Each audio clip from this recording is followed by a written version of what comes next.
Baik, saya melanjutkan perkuliahan kita yang ini materi politik lingkungan, tetapi saya kira sangat penting untuk punya basis pemahaman tentang hakikat lingkungan dan pandangan manusia, serta bagaimana pemahaman relasi manusia dengan alam semesta itu. Karena tanpa memahami pandangan dasar penciptaan bumi dan manusia, kita akan sangat kesulitan untuk memahami kenapa muncul politik lingkungan di dalam studi kita atau di dalam kebutuhan manusia memahami mengapa kerusakan lingkungan itu sepertinya tidak ada jalan keluarnya, karena aktivitas ekonomi menjadi sangat dominan di dalam kehidupan manusia modern ya, terutama manusia modern. Kalau manusia pramodern ya belum ada ekonomi kapitalistik, belum ada upaya mengekspor, menghasilkan nilai lebih dari sumber daya alam yang dikelola ya. Jadi khas aktivitas ekonomi pasar atau ekonomi kapitalistik itu adalah khas manusia modern. Ya.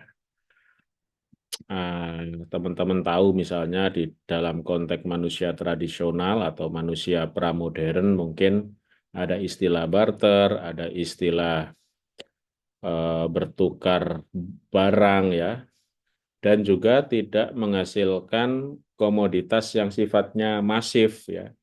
Belum ada pengerukan batu bara besar-besaran atau ekstraksi nikel besar-besaran. Mereka lebih cenderung sebagai masyarakat subsisten namanya ya. Masyarakat subsisten itu mengelola benda ala apa sumber daya yang ada di lokasinya hanya untuk kebutuhan mereka sendiri ya, buat api untuk memanaskan tubuh atau mengusir binatang buas ya, hidup nomaden ketika daerah tertentu menghasilkan atau ada sumber pangan, mereka bergerak ke sumber pangan, setelah habis bergeser lagi ke tempat lain karena belum ada pembukaan ladang ya, hanya menikmati apa yang tersedia di alam bebas.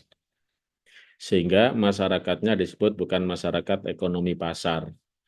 Masyarakat ekonomi pasarlah yang mendorong orang per orang atau sekumpulan orang untuk bisa mendapatkan nilai lebih, mendapatkan cadangan, mendapatkan tabungan ya, investasi dan sebagainya. Itu adalah karakteristik manusia modern. Nah, untuk memahami manusia modern itu, satu-satunya cara adalah memahami filsafat lingkungan hidup. Filsafat lingkungan hidup ya bagaimana kita mempertanyakan. Filsafat itu ilmu tentang bertanya ya. Filsafat itu questioning everything, bahasa lainnya. Filsafat itu adalah mempertanyakan segala sesuatu. Termasuk kok kita dikirim ke bumi, kok kita di Indonesia, kok kita di Surabaya, kok kita di Papua. Semua hal bisa ditanyakan dalam kerangka ilmu filsafat ya. Sehingga filsafat itu kira-kira kata Descartes, cogito ergo sum. Ya, aku bertanya maka aku ada. Kalau tidak ada pertanyaan, kita nggak pernah bisa menjelaskan kenapa kita ada di sini. Selalu dimulai pertanyaan, kok ada manusia di bumi? Kok ada Tuhan? Kok ada bumi? Kok ada api? Kok ada angin? Semuanya dipertanyakan sehingga ada penjelasan. Apa itu api? Apa itu angin? Apa itu manusia? Apa itu hewan? Apa itu hutan? Tanpa ada pertanyaan, kita tidak pernah punya pengetahuan apapun di muka bumi itu. Jadi, pertanyaan adalah asal muasal pengetahuan. Ya, kalau Anda percaya pada cerita Nabi Adam, ya Nabi Adam itu diajari nama-nama itu. Karena Nabi Adam itu kan diturunkan ke bumi setelah bumi siap dihuni ya. Jadi teman-teman harus, ya saya tidak bisa memaksakan keyakinan itu, tapi keyakinan saya dan mungkin banyak orang bahwa bumi itu pernah tidak dihuni oleh manusia. Jadi manusia tidak pernah menciptakan bumi dan sepertinya tidak bisa. Kalau bisa menciptakan bumi, mestinya ada banyak sekali bumi. Ya. Jadi bumi itu punya pengalaman ratusan tahun atau ratusan juta tahun tidak ada manusia. Ya. Dan bumi baik-baik saja tanpa ada manusia. Itu mulai berfilsafatnya di situ ya. Sehingga istilahnya manusia adalah pendatang di bumi. Pendatang ya. Pendatang tapi bisa menghancurkan bumi. Itu ya. Jadi filsafat sendiri sebagai proses pencarian terus-menerus tentang kebenaran. Walaupun ada banyak pertanyaan, belum tentu mendapatkan jawaban yang benar. Jadi berfilsafat itu artinya kita bertanya terus-menerus. Jika kita bicara filsafat lingkungan hidup, maka bisa kita artikan sebagai sebuah proses pencarian terus-menerus tentang hakikat lingkungan hidup, baik tentang maknanya atau hakikatnya maupun tentang segala hal yang berkaitan dengan lingkungan hidup. Itu filsafat lingkungan hidup. Kenapa ikan bisa mati? Kenapa air bisa hilang atau kenapa air bisa surut dari laut? Kenapa ada banjir dan sebagainya? Itu semuanya tentang lingkungan hidup. Ada yang jawabannya karena azab, misalnya kalau Anda hidup di dalam zaman Nabi Nuh, ya banjir itu ya karena Nabi Nuh marah gitu kira-kira ya, marah dengan umatnya yang bandel gitu ya. Maka dia berdoa agar dibantu gitu kira-kira ya. Mana yang ikut saya dan mana yang bukan umat saya.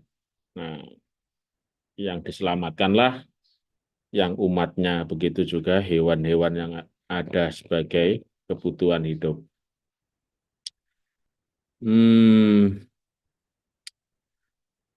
jadi dengan kata lain, filsafat lingkungan dipahami sebagai filsafat penanda yang menjadi bukti titik awal lahirnya filsafat sebagai cabang ilmu pengetahuan. Jadi memang filsafat alam, filsafat lingkungan itu filsafat yang paling paling awal ya. Karena waktu manusia dilahirkan di bumi, itu kayak kaget, ini apa, banyak sekali pertanyaan Nabi Adam gitu ya. Ini kehidupan di bumi ini kayak apa, dan sebagainya. Gimana cara menaklukkan hewan, gimana cara cara hidup, dan sebagainya ya. Gimana cara berkembang biak, sehingga bisa beranak, gitu ya, dan sebagainya. Filosof lingkungan modern Arne Naess memahami bahwa filsafat lingkungan hidup tidak lain adalah kearifan tentang lingkungan hidup, kearifan tentang seluruh jagat raya yang ada di alam raya itu. Misalnya adanya matahari, bagaimana matahari itu sangat sangat penting bagi tanaman, bagi hewan, bagi manusia ya. Tidak ada matahari ya bisa saja orang kehilangan keseimbangan, kehilangan apa namanya itu vitamin vitamin apa matahari itu, vitamin D atau vitamin apa. Dibutuhkan oleh banyak pohon untuk melakukan fotosintesis sehingga pohon bisa tumbuh. Jadi kepentingan atau kekuatan alam itu sangat-sangat menjadikan manusia dan hak hewan dan pohon itu sangat bergantung pada kondisi jagat rayanya ya. Belum ada teknologi sehingga di awal-awal manusia tinggal sebelum ada teknologi manusia ya memang 100% tergantung pada alam, ketersediaan alam ya. Jadi betapa alam itu menjadi kebutuhan sehari-hari yang menentukan hidup dan mati makhluk termasuk manusia.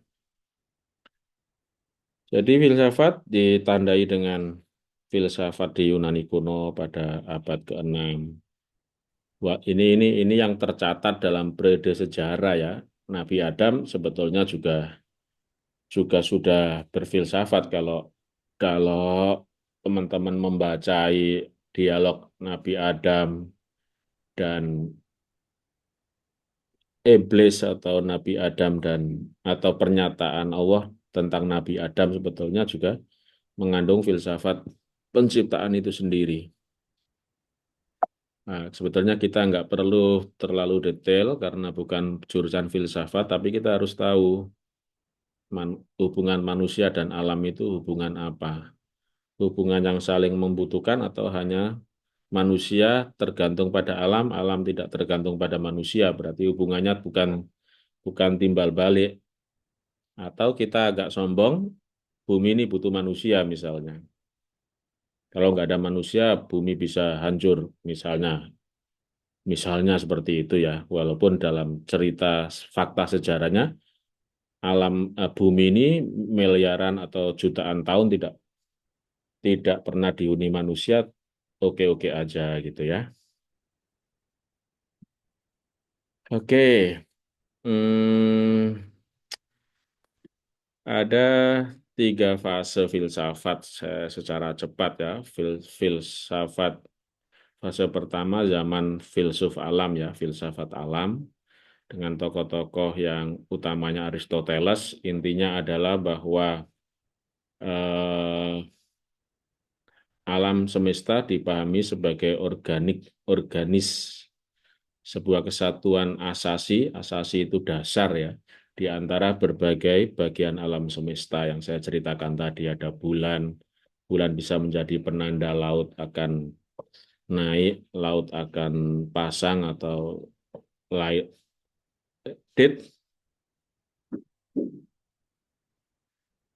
yang depan dulu.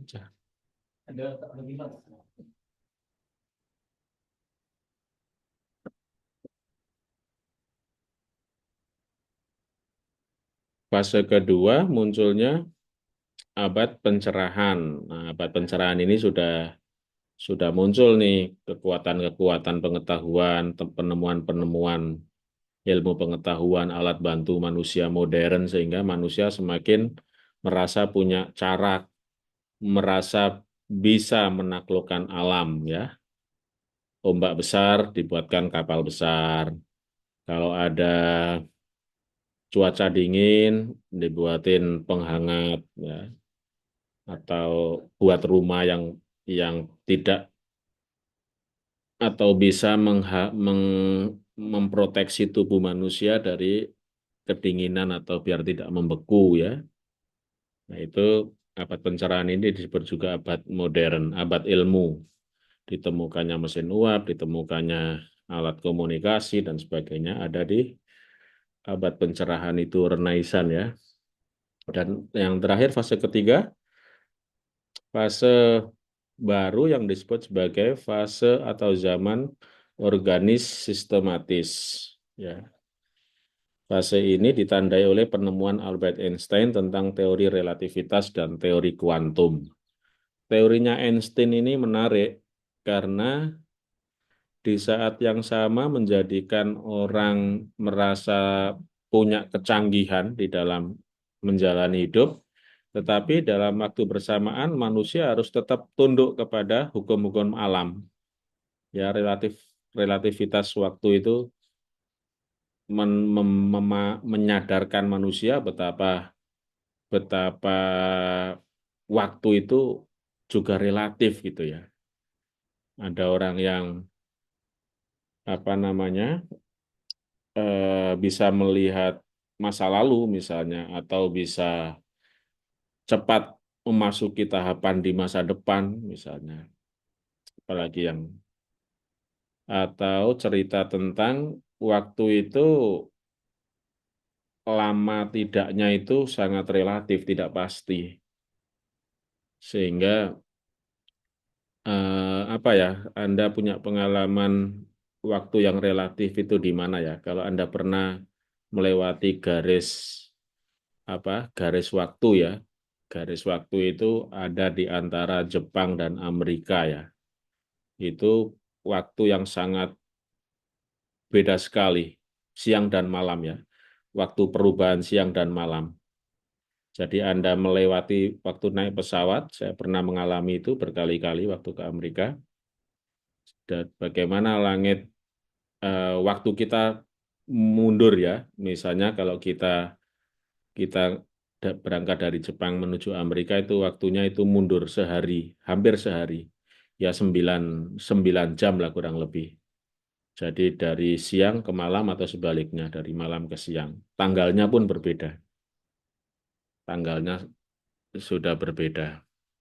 Nah itu menjadi penanda penting bagaimana bagaimana filsafat modern itu juga tetap mengingatkan bahwa manusia itu relatif di muka bumi itu. Ya. Usia orang bisa bersifat relatif juga. Lalu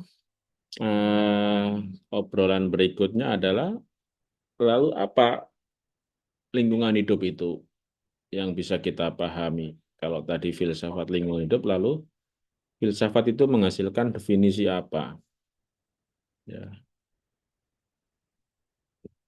lingkungan dipahami sebagai sebuah ekosistem atau alam semesta.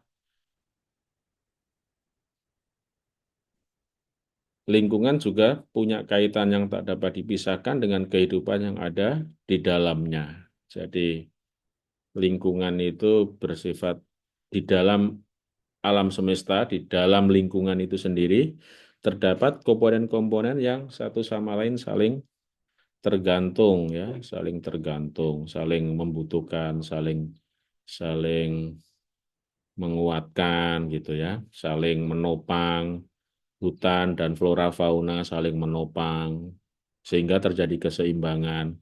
Manusia dan sumber-sumber pangan saling menopang. Tetapi manusia kadang-kadang merasa lebih superior dibandingkan dengan makhluk yang lain yang berupa flora dan fauna itu. Ya, itu kelebihan manusia karena manusia mungkin karena makhluk yang berakal sehingga merasa lebih superior dari makhluk yang lain ya, makhluk yang berpikir ya. Makanya di dalam hadis itu disebutkan ya manusia itu adalah hewan yang berpikir ya, atau di dalam Al-Qur'an ya al-hayawanu al-insanu hayawanu natik ya. Manusia adalah hewan yang berpikir. Sementara hewan itu disebut sebagai makhluk yang mengandalkan insting, tapi juga punya perasaan ya. Bisa nangis juga itu hewan itu. Punya perasaan sedih dan gembira. Tapi kalau memikirkan skripsi nggak bisa hewan itu. Memikirkan paper nggak bisa. Atau mencoba bohong agak sulit. Tetapi kalau berkamuflase, merubah diri atau membuat pertahanan agar bisa survive ketika berhadapan dengan ancaman hewan lain atau ancaman manusia termasuk mereka bisa berkamuflase, mengubah warna kulitnya atau punya senjata-senjata tertentu yang bisa mengamankan dirinya ya. Pemahaman lain ekologi atau lingkungan disebut sebagai ilmu tentang relasi di antara organisme dan dunia luar di sekitarnya atau yang ada di dalamnya.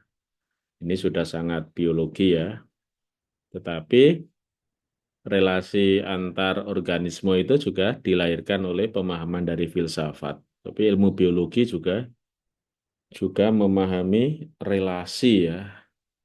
Relasi relasi itu bisa saling menguntungkan, saling mendukung, saling tergantung, tapi juga bisa saling mengancam ya. Bisa bisa saling mengancam, bisa saling memusnahkan. Jadi relasi itu ada banyak jenisnya ya. Tetapi jika tidak ada manusia, mungkin tingkat kepunahan makhluk hidup itu biasanya lebih disebabkan oleh bencana alam ya. Tapi kalau kalau ada unsur manusia, kepunahan atau kehancuran lingkungan bisa juga disebabkan oleh perang ya. Bom atom misalnya bisa menghancurkan tanaman, bisa membakar hutan dan sebagainya ya. Filsuf modern ekologi ya, Fritjof Capra dalam judul bukunya The Web of Life dan The Hidden Connection, ekologi dipahami sebagai suatu prinsip yang mendasari semua gagasan di atasnya ya, terkait dengan interaksi, keterhubungan, saling pengaruh mempengaruhi, ya, jaringan yang kompleks di antara atau dipahami sebagai jaringan yang kompleks di antara organisme dan ekosistem yang mendukungnya. Maka dengan kata yang lebih sederhana, ekologi itu adalah jaringan ya, jaringan. Alam semesta ini bisa dipahami sebagai jaringan. Jaringan itu saling kait-mengkait ya, saling mengikat, saling memerlukan, saling menopang ya. Jadi jaringan seperti di tubuh kita, semua sel atau saraf di dalam tubuh manusia terhubung satu dengan yang lain. Itu namanya jaringan. Kalau Anda memahami jaringan, berarti bayangkan Anda ada di dalam sistem teknologi informasi ya. Kita terhubung dengan dunia luar karena ada jaringan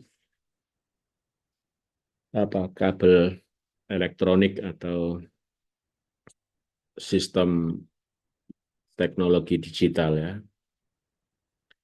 Adapun Thomas Kuhn sebagai seorang filsuf modern dan ilmuwan, dia menyampaikan pandangannya bahwa kemajuan ilmu pengetahuan hanya bisa dicapai melalui sebuah perubahan paradigma dengan meninggalkan paradigma sebelumnya. Paradigma lama yang sudah tidak mampu lagi menjelaskan realitas yang ada. Jadi paradigma itu bisa mengalami krisis, bisa mengalami tidak berlaku ya, bisa mengalami kehilangan kontak ya. Contohnya apa? Kalau dulu, zaman dulu belum bisa memahami realitas manusia digital atau manusia yang terkoneksi dengan teknologi informasi ya. Dulu memahami bagaimana ilmu pengetahuan tersebar oleh buku-buku dan oleh orang yang membawa ilmu pengetahuan lewat lisan ya. Itu paradigma lama atau cara kerja transmisi ilmu pengetahuan dulu ya kalau nggak bukunya yang bergerak dibaca orang banyak, ya orang yang paham akan isi buku itu yang akan menggerakkan, menceritakan ke belahan dunia lain atau kepada orang banyak. Itu sebagai salah satu contoh. Misalnya juga tentang hmm, teknologi ya, bagaimana teknologi bisa mengancam bumi hari ini. Kalau sebelum ditemukannya nuklir, orang merasa aman di muka bumi ini. Kalau sudah ada nuklir, bom yang sangat besar daya ledak, daya rusaknya itu, orang di muka bumi semuanya was-was. Misalnya ini kalau jadi perang Israel melawan banyak negara-negara pendukung Palestina misalnya, itu kalau sampai nuklir keluar kan bisa juga sampai Indonesia itu. Ya, jadi orang kemudian merasa terancam dengan teknologi. Sebelum ada nuklir, orang nggak pernah merasa terancam begitu serius dari senjata-senjata mematikan itu. Kemudian sampai di sini ada pertanyaan soal filsafat. Ada yang ditanyakan? Tinggal satu slide lagi mungkin. Kalian sudah Belum ada, Pak. kalian sudah mereview, mereaksi bab buku filsafat lingkungan belum ya di My Class? Belum? Sudah, Pak. Oh, sudah ya. Syukurlah. Berarti ya. Sudah, Pak. Oke, ini slide terakhir. Bagaimana kita memahami krisis lingkungan? Kenapa bumi bisa krisis? Kenapa ada dua mazhab yang perlu saya ceritakan secara cepat. Ada yang percaya bahwa bumi itu bisa menyembuhkan, bisa menyeimbangkan dirinya sendiri tanpa campur tangan manusia.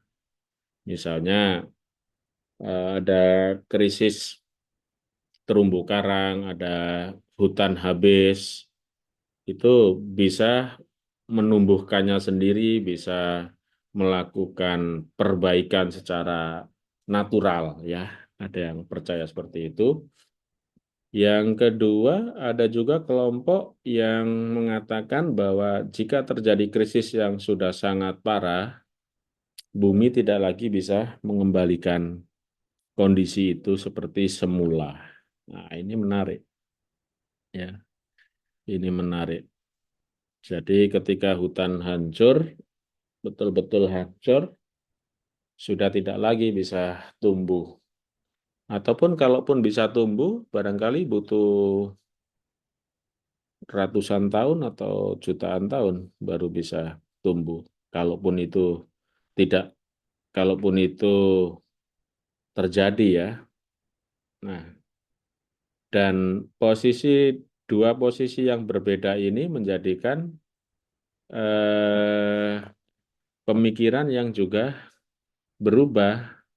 Ada yang kalau bumi tidak bisa disembuhkan lagi, berarti harus ada pengaturan, harus ada tata kelola yang baik, harus ada upaya-upaya untuk melindungi lingkungan, harus ada undang-undangnya, harus ada keputusan presiden, ada keputusan apa konvensi lintas negara oleh Perserikatan Bangsa-Bangsa dan sebagainya. Ya.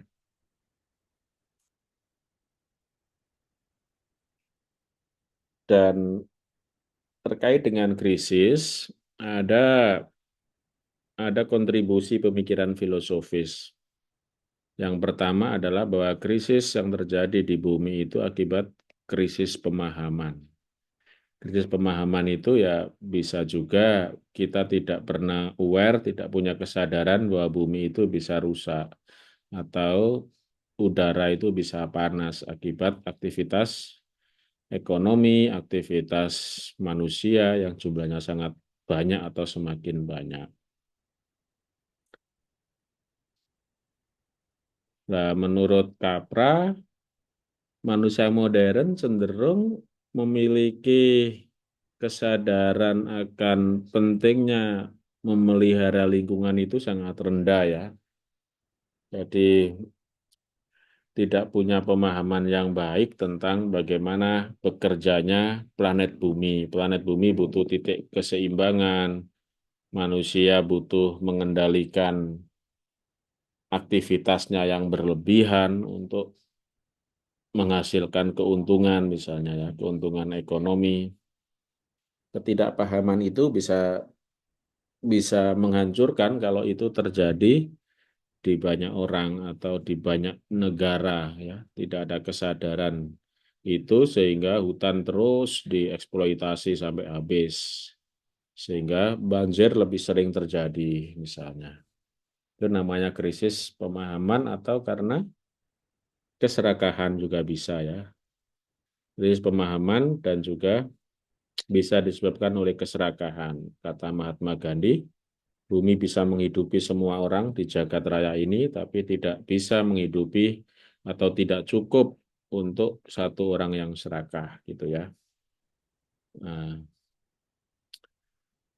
jadi perubahan atau pergeseran dari cara berpikir yang mekanistis, reduksionistis, apa?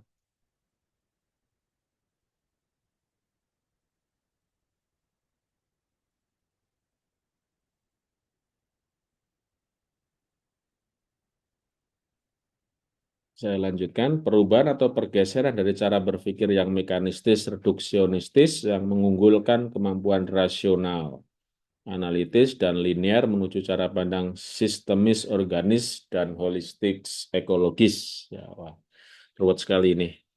Jadi kira-kira manusia perlu bertransformasi dari paradigma mekanistik itu mengandalkan ilmu, mengandalkan alat ya, teknologi menjadi orang atau kelompok masyarakat yang juga memikirkan selain punya ilmu, tetap juga mengandalkan hukum-hukum alam, ya, hukum-hukum alam, ya. Jadi dengan punya ilmu itu tidak otomatis kita bisa menaklukkan sepenuhnya hukum alam, ya. Sekarang bisa kita analisa apakah manusia bisa mengubah siang menjadi malam, malam menjadi siang. Itu hukum alam. Dan itu juga terkait hukum yang akan menentukan bagaimana tumbuh-tumbuhan itu hidup, ya. Jadi siang dan malam itu ada gunanya dengan ada manfaatnya bagi lingkungan. Banyak manfaatnya sama Ivan. Sendiri? Bukan masih di lah KPK. Detik kejadian aneh di bola saat dibawa Rafinya. Oke ya, jadi apa namanya mengandalkan ilmu saja itu bisa menghadapi persoalan ketika kita mengabaikan hukum-hukum alam. Maka paradigma sistematis, organis, sistemis itu yang dianggap yang mengikuti Einstein tadi ya. Jadi manusia nggak boleh sombong merasa bisa menaklukkan laut, merasa aman, 100% aman.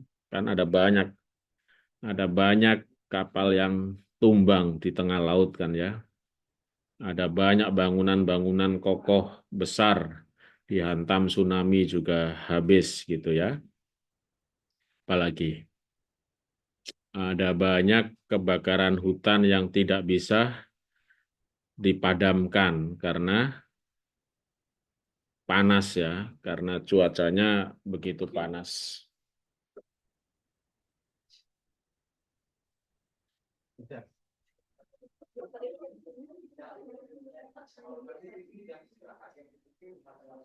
Kemudian yang terakhir karena ada ketegangan antara kelompok yang percaya dengan hukum-hukum alam dengan kelompok yang mengabaikan hukum alam, maka di dalam studi ilmu politik juga terbagi menjadi dua kelompok yang biasanya saling berlawanan ya. Kelompok ekstraktif ya. Kelompok ekstraktif yang selalu ingin mendapatkan manfaat profit dari ketersediaan sumber daya alam, mengeksploitasi, menjual, membisniskan sumber daya alam, batu bara dan sebagainya. Kelompok yang kedua adalah kelompok konservasionis ya, yang mengkonservasi.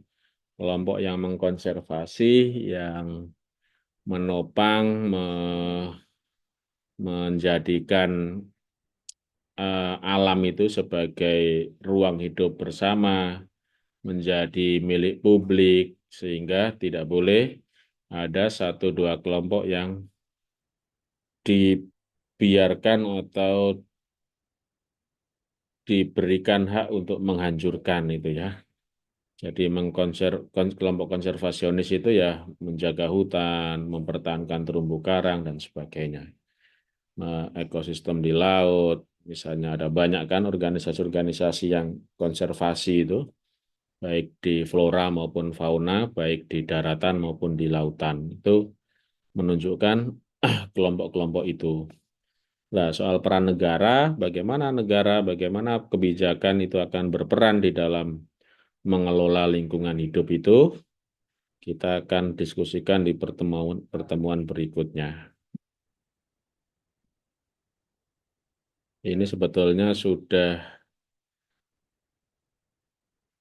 konflik antara paradigma manusia dan alam. Sebagian tadi sudah saya singgung ya. Antroposentris itu kelompok yang menuhankan ilmu ya, yang merasa manusia sebagai pusat segala sesuatu di alam raya ini. Antroposentris melahirkan mental berkuasa manusia ya. Nah, kata antroposentris ini dipopulerkan oleh Paul J. Crutzen ya, tahun 95. Itu era antroposentris. Era antroposentris itu menghasilkan ekstraktivisme yang berlebihan atau penghancuran lingkungan hidup. Ya, atas nama ilmu pengetahuan semuanya boleh dilakukan yang bisa berdampak pada lingkungan hidup.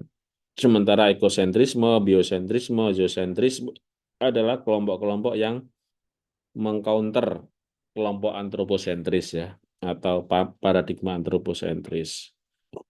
Ekosentris berarti memusatkan kehidupan pada alam. Biosentris adalah memusatkan kehidupan pada kehidupan bersama ya. Semua makhluk hidup penting ya, biosentrisme. Zoosentrisme ini turunan dari biosentrisme, bahwa pusat dari kehidupan ini adalah hewan gitu ya. Hewan-hewan yang bergerak ya. Karena gerak hewan itu jauh lebih nampak daripada gerak tumbuhan ya. Lebih masif, lebih lebih dinamis ya.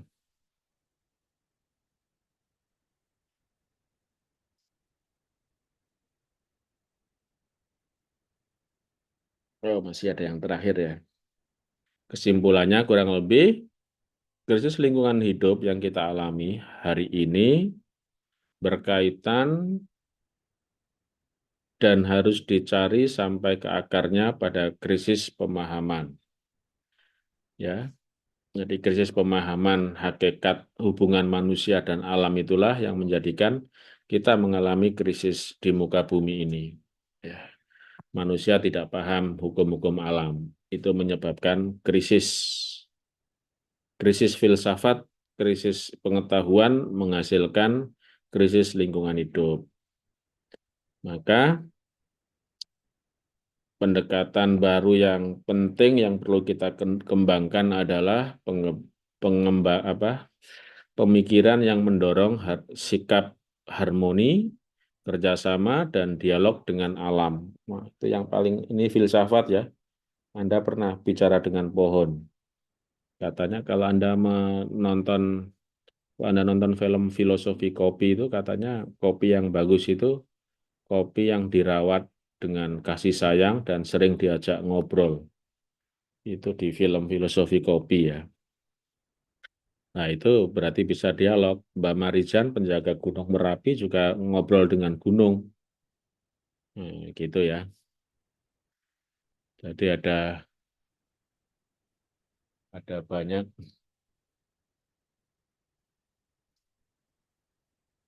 Saya kira itu eh, yang paling utama untuk mendiskusikan filsafat. Sampai di sini ada yang mau ditanyakan?